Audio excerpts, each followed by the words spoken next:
to Food for Life this week. I have a really interesting guest. He's a little different than some of the guests we've had in the past. His name's John Aubin, and he has designed the country's first net zero building. So we're going to talk about what kind of energy that is, how it was built, what kind of spaces there are. So I'm going to introduce John right after these messages, and we will be right back.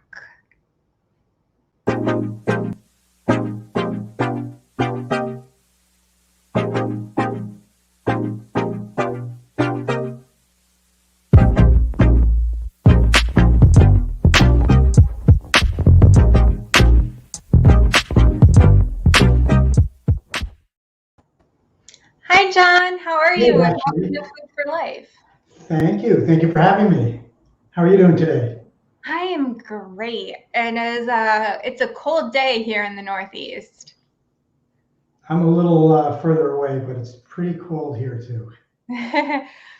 Now, I would like you to tell my audience a little bit about yourself and what is it you actually do?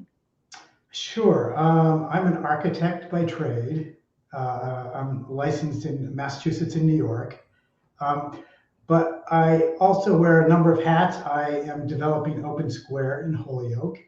It's a 8.5 acre, 685,000 square foot mill complex between two canals in the heart of the city. So I do everything there from managing the property, leasing. Obviously, I have a great staff. We do all the design work and the construction for the facility. But we also have two hydroelectric generators that we maintain and keep going. And we also have an event space where we do mostly weddings, but it's quite a few hats. Well, you jumped ahead to one of my questions. I was going to ask you to tell everyone what kind of things you have in the building, what kind of businesses. Now, you designed Open Square, and it's the country's largest net zero energy, mixed development. What does that mean? I don't think a lot of people know what net zero energy. That's not really a statement that's in our vocabularies quite yet. It's not, or it's people throw around net energy use a lot. So what it means is that we generate on-site more energy than we use. So the two hydroelectric generators generate a little over 0.5 megawatt of electricity. And I forgot what my last count was. I think a megawatt will do 500 homes, maybe something like that. Wow. So Open Square, for people who don't know, is our existing buildings. So obviously we're renovating, but we're not using a lot of energy because we're not building everything from scratch. And what makes it really unique is the water wheels that are on the site. A lot of corporations you'll read about, I think Apple, Microsoft, all these corporations are either at what they call zero net energy for renewables, or they're moving in that direction.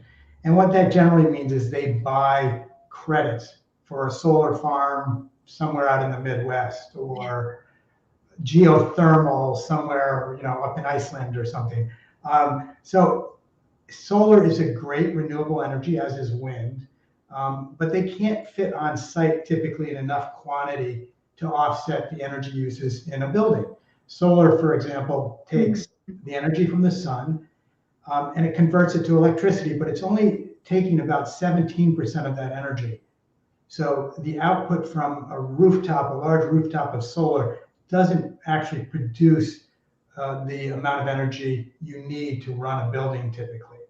Whereas hydroelectric, our wheels, even though they're very old, are 85% efficient. They take 85% of the water that is falling through them, and they convert that to electricity. Now let's talk about those wheels that you're talking about. I'm gonna see if I can share a video here. Now, this video, let's see if I can press play. All right, give me a second, everyone. This is a newer thing for me.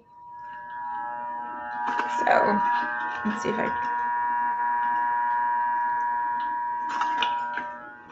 right. See if I can, There we go. There. Now John and I can talk while we watch the video. So that was produced by Dennis Lazuriaga for me. And that is one of the last times I started the wheels, that's me, manually. When I first came into Holyoke and started running the turbines myself, I had to actually start them up every morning and shut them down at night. And from a technical perspective, electricity is a sine wave. And when you're connecting to the city grid, you have to match the electricity of the grid. So you have to make these fine adjustments until the two energy sources are in sync. Otherwise, you could have let's just say a bad experience. It could actually blow up the wheel. So wow. This is a really old manual technique. I'm adjusting the water going through the gates. It's generating electricity a little bit now, but it's not connected. And then I think you'll see me actually punch the wheel in, and that's punching it into the grid. So that was something I did for a number of years before we automated the wheels. And that That's little dial crazy. you're looking at the dials that are sort of lining up, synchronizing the grid with the grid. That's crazy that you had to do this manually every day and every night. And it was crazy. Our water rights are 6 a.m. to 10 p.m. Monday through Saturday. So I had it down to a science. My alarm would go off at 20 of 6, and by 5 past, both wheels would be on. Now let's talk about these wheels. I find it the most interesting is the way the building is powered, because now you said when we had a little chat the other day that they're like Victorian era hydro turbines. I had to write these names down. That's why I'm looking down, guys, because I want to make You nailed it. sure I got all the facts right for this. And that Holyoke was the place people used to send them to be tested or worked on. Yeah, it's really interesting. So our Mill 1, where we do our events, was the first mill built under the plan for the city of Holyoke. So the first wheels were operational, I think, in 1849. We have some of those original wheels. They're not operational now. So the earlier wheels were not as sophisticated. They weren't as efficient. And Holyoke built what they called a testing flume. So people would send their turbines from all over the world into Holyoke, and they would test them and they would gauge them for how efficient they were based on the amount of water going through and the horsepower output. So by doing that, they were able to greatly improve the efficiency of the water wheel, the turbine, which really looks like, if you look into, if you're traveling and you are looking outside and looking into the engine of a jet airplane, it's basically the same thing, except it's vertical and the water goes through it instead of the wind or the air. So they really perfected that. Our wheels date from 1928 and 1935, and those turbines are still in production because they're so efficient. That's crazy. Sometimes older technology is better than newer technology. Absolutely. Absolutely. That's one of the lessons of owning a really old mill. Now I have a photo up here. It doesn't get any bigger. It only stays that size, but it's of an aerial view of the mill right by the canal where you power the water. Yes. So we're sandwiched between two canals, and the two levels are a 20-foot elevation difference. So that's sort of a perfect distance for small hydro. It's enough of a head, they call it the head, the difference in the water, for the water to generate a decent amount of electricity. Now, is there a difference that wouldn't work with? Like if it was too much of a difference, because you said like 20 feet is okay, but like if there was, I don't know, like hundreds of feet, would this not be possible? No, actually, they do turbines I think as low as 5 feet typically. But yes, it's not uncommon in areas where there's a lot of mountains to actually pull the water up top, run it through a tube, and it'll be several hundred feet. Oh, wow. See, we're learning something new about hydroelectric power. We're learning things about net zero. Now, one of the things that's on everyone's mind, like in the food world, everyone wants more eco-friendly and hyper-local things. And basically, you're saying your building is powered by something that's hyper-local, super old, like super like the beginning of the resources. Like you're reusing things Absolutely. as much renewable energy as you can. Absolutely. Now that we saw the video and we talked about how the turbines work, now when we chatted and you said Holyoke had all these things and there's different projects, how is this different from the other projects you worked on when you were in New York? In New York, it was really sort of typical urban architecture projects. I worked in an office.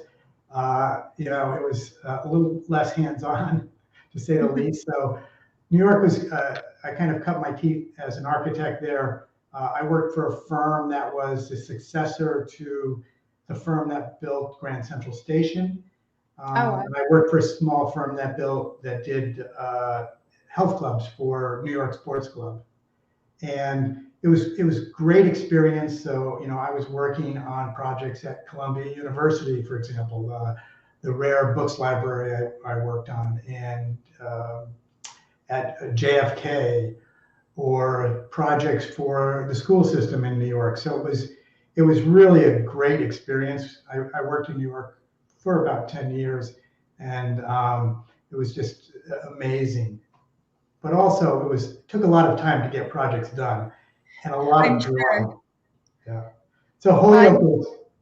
Oh, go ahead. Oh, I mean, in a big city like that where it's so urban and like city and there's like building on top of building. I mean, I've been to New York City and walk by and there's scaffolding, and I've been there like years later and there's still scaffolding on the same building because it probably took forever for them to like get permitted to get stuff done. Yeah, and it was one of the nice things about coming into Holyoke. I mean, what in New York City maybe was 10 or 20 drawings, I could do in 2 drawings in Holyoke. And in New York, you had to hire expediters to go to the building department. And in Holyoke, I can walk up to the building department. Obviously, now we submit all our stuff online, and get building permits really quickly. So it's a big difference. Well, I suppose the efficiency is something to be grateful for. I actually honestly like submitting some stuff online these days with everything going on. It kind of saves on the wait times places, right? Absolutely. Yeah, and the technology has really made a big difference in terms of what you can do. The software for architecture has changed dramatically since I was in New York, and the software that allows me to run this building with a very small staff. The technology has really contributed a lot.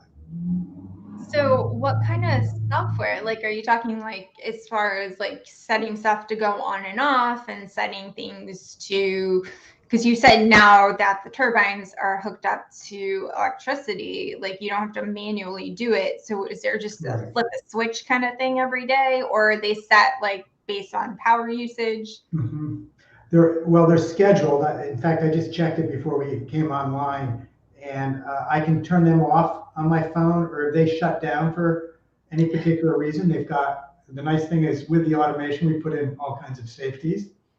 As you can imagine, sort of manually connecting online is not really the way you want to do it. You don't have to. So it has all these built-in safeties. It will shut down automatically. You can schedule it. So typically it starts up itself every morning and shuts down every evening when there's not extra water. When there's extra water, we'll run 24/7. We have sensors throughout the building that I can also look at on my phone and adjust heating.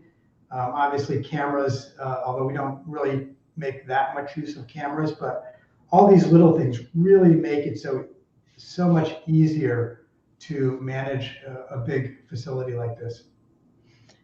I think sometimes it's amazing how many things. I mean, I know I have friends that basically their whole house is connected to apps on their phone.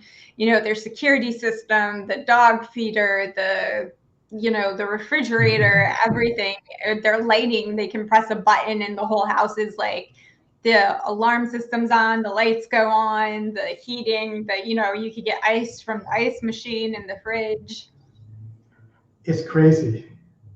And now they have hamburger flipping robots, apparently.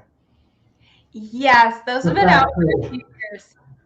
But I don't want to tell people about them. They're gonna put me out of the job, John. Yes, some of it's fantastic and some of it's just entertainment and some of it is a little scary, for sure. It is. Well, I guess like we talked about before, some older things are better and some newer things are better. Is it great to be able to check to make sure that, the little doorbells and make sure no one's trying to like rob your house? Great. Do we really need to turn on our fridge like to see inside with an app? I don't know about that. Right. Exactly. Exactly. But those, Now, oh, go ahead. oh no, go ahead. Add whatever you want. So I was going to say those tools have started industries that are really great for what I love to do, which is I love designing things, but I also like making things, and I like that integration. So the whole maker industry has created these amazing opportunities where what were once massive industrial tools are now available for small shops. So to give you an example, um, we do a lot of steel work. One of my guys loves welding, and I like making things. So we're always making things out of steel. If you go into Open Square, you'll see a little stand for a hand sanitizer or some sign stands or windows that we make, or we've made tables out of steel.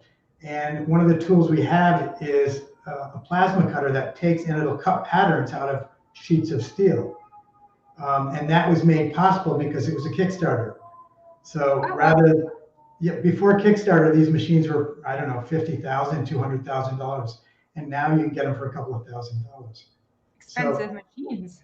it's fascinating. Or 3D printers now, which I now use for making models, or sometimes we make tools out of them.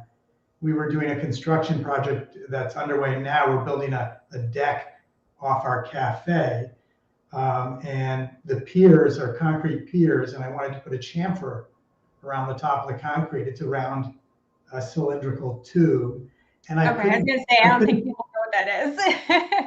What's that? The chamfer, the thing you just said. I'm like, I don't think people know what that Oh, okay. So a chamfer is just an edge. It's a detail, like is. a molding detail. And I couldn't find the tool, so I drew one and 3D printed it, and my crew used it. So it's just amazing what you can do now with all this essentially affordable technology. It's amazing. Now, I have a question as far as when was Open Square built? How many years old is the buildings? Are they all the same age, or were they all add-ons? They were done over a period of maybe 50, 60 years. So if you look at the original plans for Holyoke, Holyoke is the first planned industrial city in the country. They took the 60-foot drop of the river and they evaluated the energy, which was enormous from that. And they designed 4 miles of canals. So the original canal mills were designed to be sort of laid out perpendicular to the canals. And Open Square, our mill one was the first mill, and mill 1, 2, and 3 were done in that order, and those were perpendicular as sort of laid out in the original plans. And then mill 4 and 5 were built later. 6 and 7 were added sometime in between. I think our smokestack was the latest building. So from mill 1 in 1848 to I think 1907 or 1908, we have a 180-foot smokestack, which I think was the last structure built on the property. That's really cool. I because you said that you're using the original as much as you can. Now you talk about working with artisans, about how you're doing this metal work, but you also have worked with like woodworkers and local craftsmen. Now you said there's all these little touches inside. I have some photos from the interior, and these are like little spaces. So what kind of artisans have you been working with? So I don't know if that might shows a little bit of the table we made. So Steelhead Studios is across the street from us. That's Julian Halpern. He does all kinds of architectural steel work as well as furniture. Extremely talented. He's done a lot of our steel windows. Peter Deller, who for years was a fine cabinet maker and also an artist, and now is doing more on the sculptural side of things, has built doors for us. He built the bar for Mill One for us. He built one of the storefront for Serene Salon. He built from one of my designs. More recently, we've used Mike Carmody, who does concrete countertops, and he built the concrete coping for a fence we did outside that we actually fabricated ourselves outside of Mill One, and that's one I'm very interested in because I want to do more with concrete. We haven't done that much with concrete, so yeah, there's just a lot of talent in the area. I like that you're bringing in local workers instead of like, trucking things cross country, and you're putting little touches that everyone can kind of put their stamp on it. Now, we touched a little bit on in the beginning what kind of businesses are in there and things. We have a friend of the show, Lindsay Restino, and she owns a wonderful fitness studio in the building. And there's a new place that opened up, I think less than a year ago. I'm not entirely sure about this timeline, called Comfort Bagel in the area. I haven't tried them yet, but I've been hearing Oh, good their bagels are so good. So what other kinds of businesses are in there other than a studio? I mean, I know you have all these office spaces and lofts, and what kind of other creative types do you have in there? We have a real mix in the building, and that was kind of the my approach from the start was, cities like Holyoke, these post-industrial cities, they really interest me because there's so much potential in them, and many of them really have the infrastructure and just beautiful layouts. Holyoke is even more unique in that way in this beautiful gridded layout with these canals around it. So for me, mixed use with everything from businesses to retail, hospitality, residential. That's the ultimate goal of the property. So we've got a little bit of everything in there now.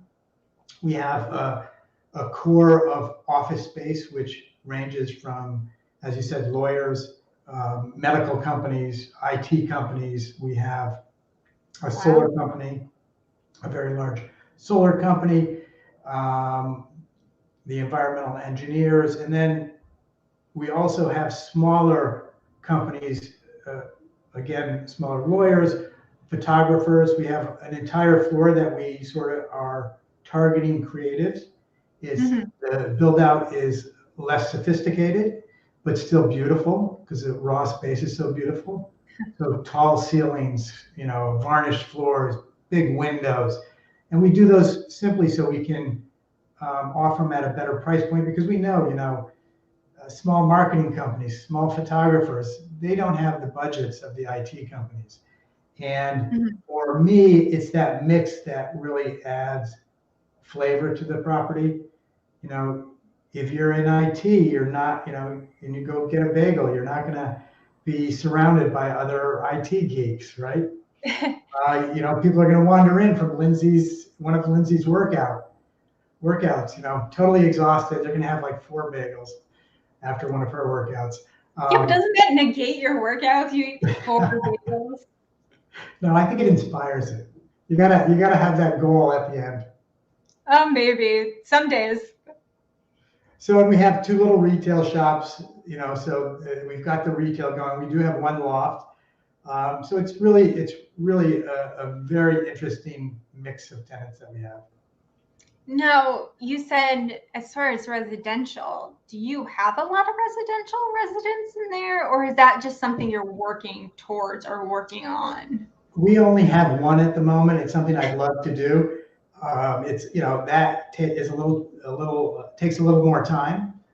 And I've worked on that for years. There's actually some of the zoning in the city is something that I initiated. So live, work, loss are part of the zoning now. Mhm. And even one of the state initiatives, one of the incentives for market rate housing in gateway cities is something that I initiated a number of years ago. So it's takes a while to get there, but hopefully one day we'll get there. Now, the thing that I found, one of the many things I found amazing is you said you started this project almost 20 years ago. Yeah, it's kind of hard to imagine, but yes. And you said things move faster here. Well, they move faster through the building department. But it's these communities just have wonderful assets and wonderful opportunities. But there's a lot of what I would call institutional obstacles to them. And I think it's part and parcel of larger economic and social and political issues in the country today. This sort of separation of wealth, where I think We try to avoid too many political conversations on my show. We're just a nice, oh, happy, informed okay, people. So but let's not anyway, get too far into it. the yes, there's enormous opportunities, and they take time. They take time, and they take individuals to do their own thing. I like that. Well, one, I like the fact that you managed to stick with a project for 20 years. A lot of people would have given up, even if it was like a passion project. I like that you did that. And I find like, so we talked a little more about solar. You have a solar company in your water powered building, you said. How do they feel about like the differences? I'm sure they would love a water wheel. Um, yeah, we have the largest privately held residential solar installer in the country. Um, they're based out of New Jersey, but they work out of our building, one of their main branches, and they are installing, I don't know, 100 installations a month, something like that. On So homes or buildings? they do mostly residential on homes. So and we get more and more the tenants coming in. It's more important for them that they're in a place that is energy conscious. So that's becoming more of a thing. You see it more in large corporations making that commitment. But in the last 2 or 3 years, we've actually seen some of the tenants that have come in have told us that was part of their decision, that because we generate our own electricity, they get to sort of promote that as part of their business. It's also a good thing in the long run as far as like utilities and stuff. I mean, you're generating that cuts a break, like as far as money goes, right? Yes, it definitely helps make the project work. So a project like this is very difficult financially, and one of the things I'm very proud of is that we've been able to make it work. And I think that's one of the keys to this, is showing that you can do it, that financially you can make it work. Um, and that sort of encourages other people to take the risk as well. I think it's nice that like you have a space that has everything, because let's face it, the world is mixed of all kinds of people, have all kinds of jobs, all kinds of Mhm. races, all kinds of men, women, everything in between together. So you can't just have a building that has one thing. Now you said you're like the cafe is like your favorite part. Do you have like, and you're working on a deck now, do you think it'll be open like late spring in time for the nicer weather? Oh yeah, the cafe deck will be open in the spring. If you drive by, you'll see the deck itself is up. We just have to cut the door and put the railing on it. So we'll do something fancy for the railing, of course. We'll cut something out of steel. So that should be ready in the spring. That sounds nice. Some outdoor eating. They get to see how the building works. Make sure people can wander through a little, maybe get a little tour. Absolutely. The building is actually pretty open. So, people come in and wander around, and that's great. I find it interesting. I keep saying interesting because honestly, all this is interesting to me because being green or having better energy, food companies, like you said, bigger companies are making commitments to that. But the problem is that it takes years for them to fully be able to switch everything they do over. Absolutely. So, yeah, it's really interesting to watch all that, and especially with green energy, there is a lot of greenwashing, of course. There's a lot of great things happening in terms of Massachusetts has really come a long way in terms of solar and wind installations. But yeah, I think it is difficult for people to do that, but it's slowly happening. You'd probably be interested. We have a new company coming in. I don't think I can officially announce them yet, but they are making packaging for food, and it's totally compostable.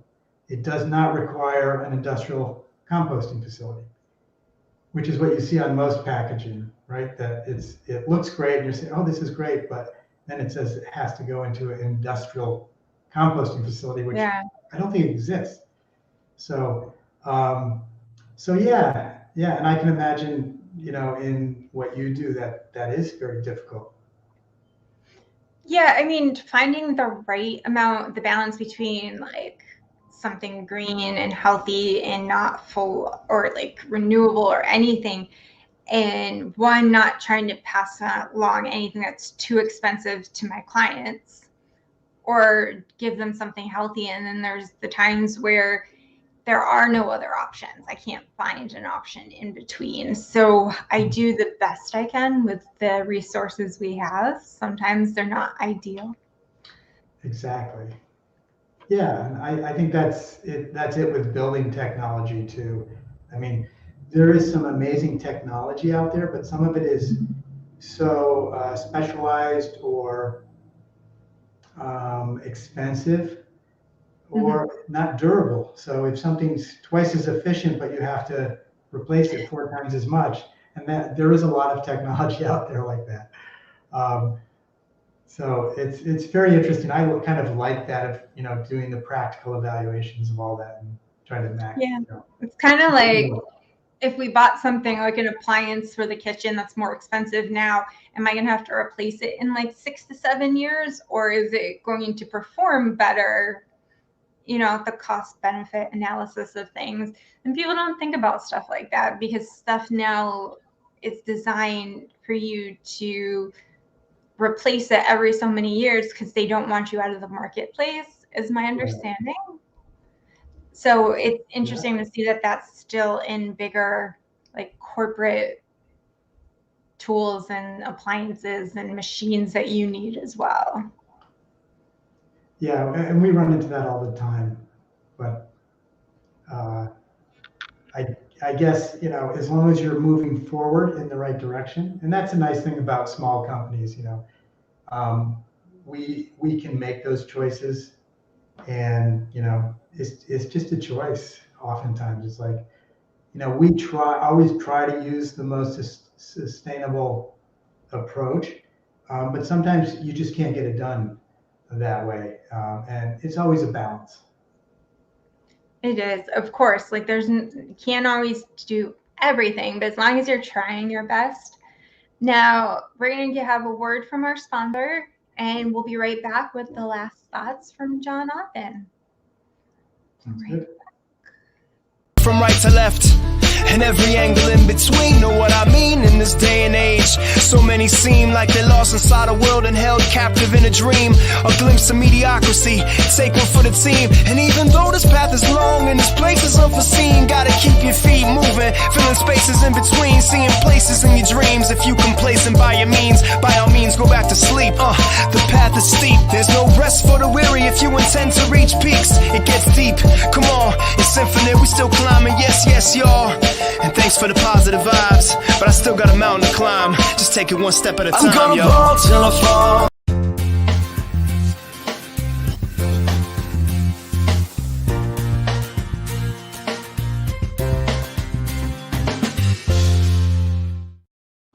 And we're back with fun. And any last words you'd like to share? Anything you'd like to share with us about the building or how to contact you? I had your website underneath and the Open Square one while we were chatting. Was there anything you want to share about what you've been doing? Anyone who's interested in space can go to opensquare.com. We are always looking for great businesses to add to Open Square, and come down and visit. The bagel shop is open. Comfort Bagel is Thursday, Friday, and Saturday. The Reset, Lindsay is an amazing fitness instructor. Serene Salon, you can get your hair cut there. It's a Veda concept salon. Pearl Bridal Shop for wedding dresses. So come down and visit. Even if you're not going to buy anything, just stop in and take a look around. We'd love to have you down here. Well, you heard it here, guys. Go down, check it out, grab a bagel, get your hair done, work out. It's kind of a one-stop shop for everything. There you go. Thanks, John, for joining us. And I really appreciate you from coming on and educating us about some things we didn't even know about. Thank you. And thank you for having me on. I look forward to seeing what you're cooking up. Thanks, John. You have a good evening. You too. Bye-bye.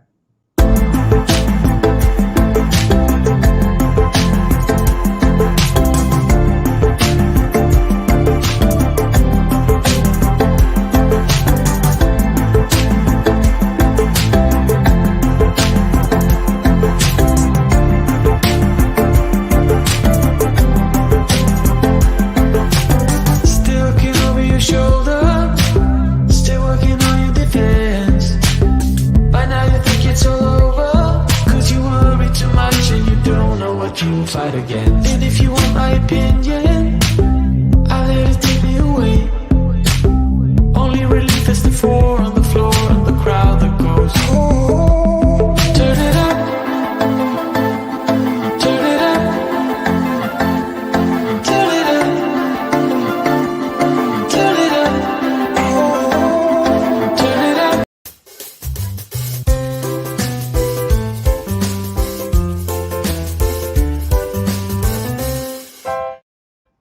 Hi guys, we are back and I am so ready to get cooking. Now I put a poll up on my Instagram account at BellaFoodie7, so make sure you check that out. And I asked if you guys wanted more pantry recipes or if you wanted more quick weeknight meals. And the consensus I got from the messages I got sent was that you want more pantry items. Well, I have here a quick weeknight meal that I love. And the reason I'm wearing gloves is because I don't want my eyes to burn when I go to wash my face tonight. Because I'm going to start here with a jalapeno. Now, I'm going to be making my Mexican loaded sweet potatoes. You can do this with a regular potato if you want, but sweet potatoes, as I've mentioned before, are one of my favorites because they're one of the most nutrient-dense things that you can get in the grocery store. Now, I'm leaving the seeds in. That's mostly because I like spice. We are a spicy kind of family. But if you want just the fruity hint of the jalapeno, you just cut out the ribs and seeds and it'll be removed and all the heat will come with it because that's where the heat lives in jalapenos. So you can just take it right out. Hey, we just removed the heat.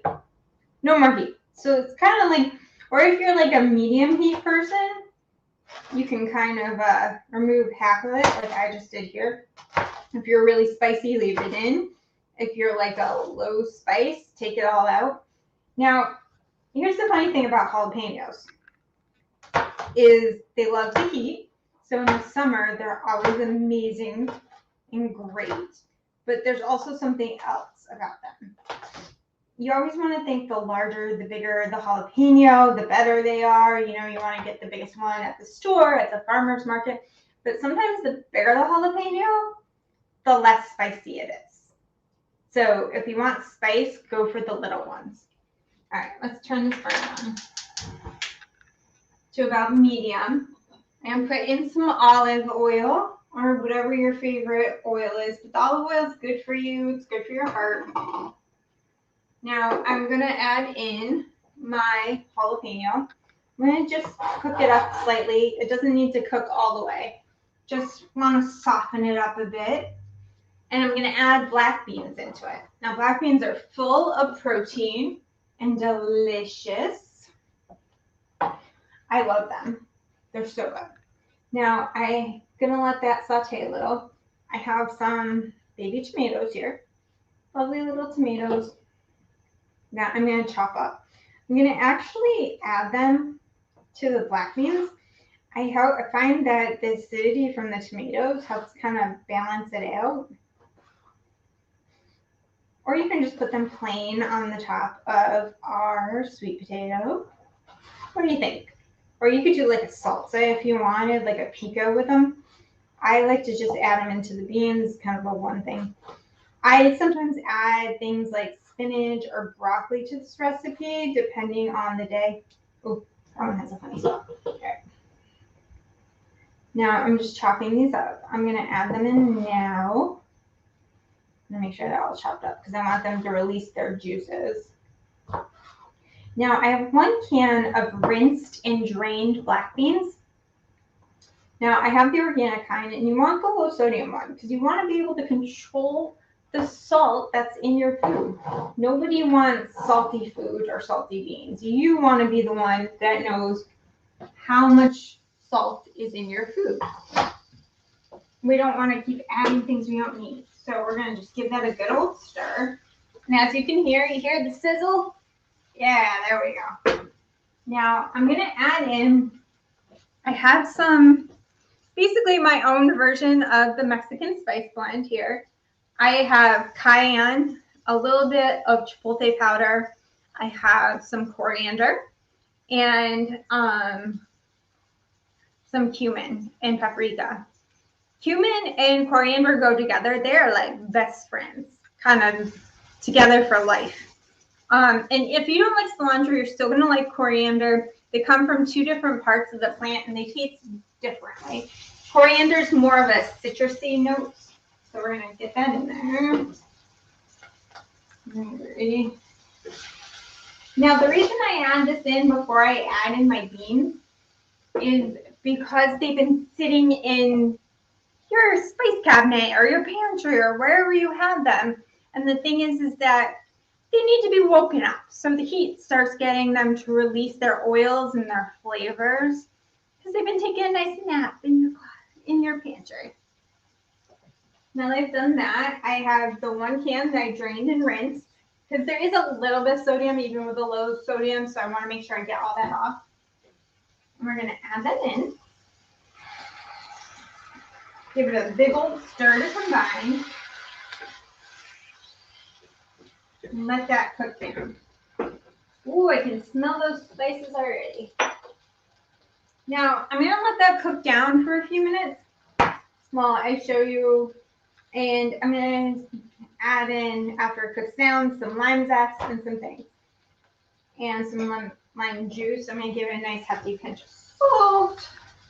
Now, this is also a really good topping if you wanted to like make them into sweet potato fries, like oven baked fries, or if you wanted to do like a healthier version of nachos, like you could get some really amazing veggie chips.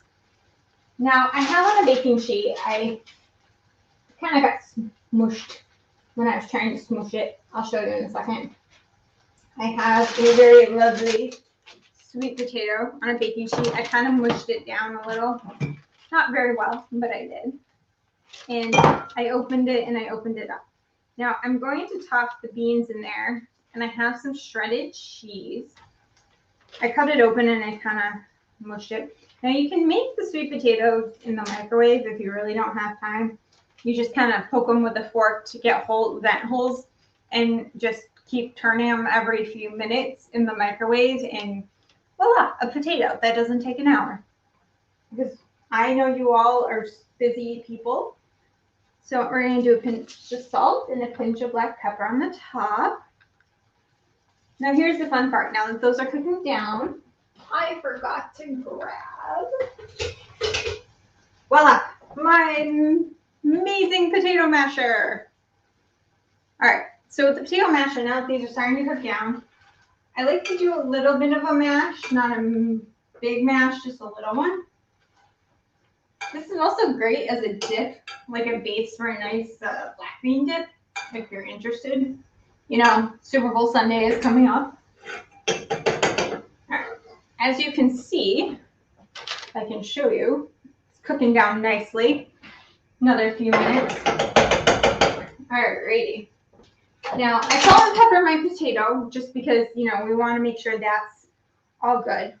And we are going to add on, I'm going to take off my gloves now, some lovely, I have some cheddar cheese. If you want cheddar cheese, or if you want, you can use whatever you want.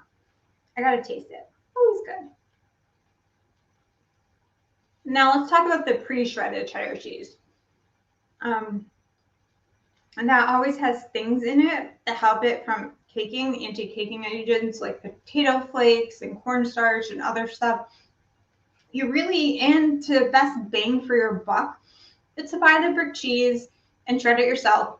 If you're really truly lazy and you don't want to do it, or if you don't have enough strength in your hands, put it through the food processor. Put it in the freezer for a few seconds and then stick it through the food processor. All right, so I'm going to sprinkle some cheese across the top. Just a little sprinkle. And I'm going to stick it in the oven for a few minutes to let it melt. All right, I love cheese. What can I say? It's my downfall. So we're going to put it in there just for like 2 minutes. Yeah, cheese and chocolate. I'm pretty much, you know, a sucker for any good cheese and any good chocolate. As you can see, the beans will start to thicken up because we release that nice starchiness on the inside. Here we go. Now, with that being said, time to add in the zest. Now, I tell you this with lemons, I tell you this with limes, oranges, any other citrus fruit. The outside of the citrus, oops, wait, wrong direction, is free flavor, people. The zest of any citrus fruit, it's free flavor. You're paying for it, you might as well use it for something. And it also seems to always have a stronger flavor. Now, just like with a lemon, when you're zesting it, don't get down to the whitish part, or well, the light greenish part, I should say. All right. We're sprinkling. We want about half zest of half of this. Now, when you take it off the heat,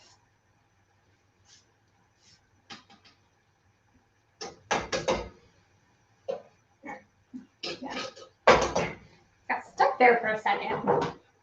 When you take it off the heat, you're gonna wanna turn it down.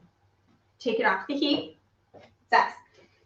You can always do it down because this is a lime, not a lemon. If you're doing a lemon, you do it cut side up so the seeds stay with it. So we are squeezing it in. Now, I know I said I put cayenne in the spice mix I had. So if you're still not spicy and you just want to use a jalapeno, that's fine.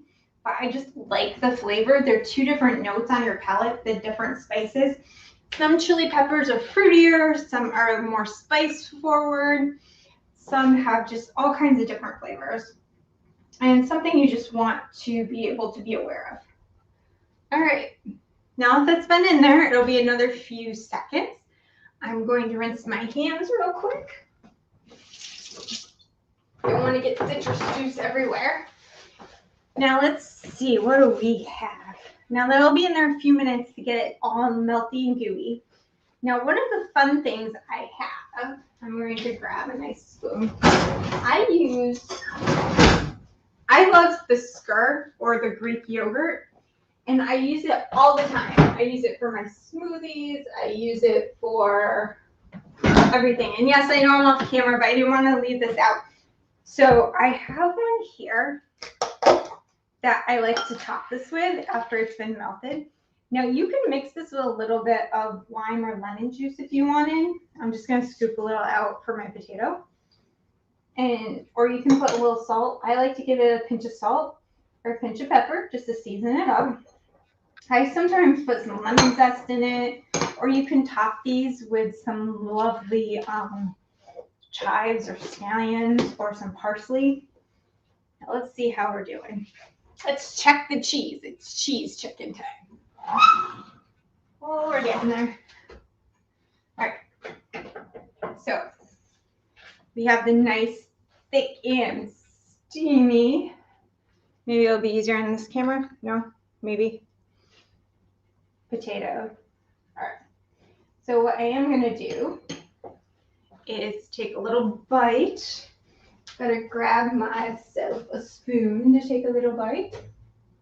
I have so many utensils and I can never find the one I want. All right. So here's the thing what I say with the beans, because we want to check the salt content and the pepper content. Before you serve anything to anyone, make sure you taste it. Make sure it's got the right salt, the right pepper, the right spice. Blow on it. Don't want to burn myself. Be pretty embarrassing to burn myself on camera. So good. Makes me want to dance. I do think they need a pinch more salt though. All right, perfect. Ooh. That kick gets you just right there at the end. All right, for the purposes of time, I'm going to take out my lovely potato,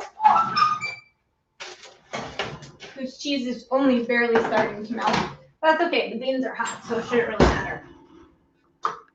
So I'm going to have a nice hefty scoop of the beans right here on top of the potato. You give a nice hefty scoop. Now, the potato that I found was very, very large. So it's pretty much the size for two, this potato. And then it'll have just a nice little scallop of the Greek yogurt. And that's a nice, quick weeknight meal. Now, I want to thank you all for joining me this week. Next week starts February, if you can believe it. We are into the second month of the year. We have some really crazy and fun things planned. And it's chocolate month of all things. Yes, I did say that. It's chocolate month. So all our recipes through February will all have something to do with chocolate, savory and sweet. So come join us next week. Come see what we got. We have an amazing guest who I can't wait for you all to meet. So I hope to see you next week, everyone.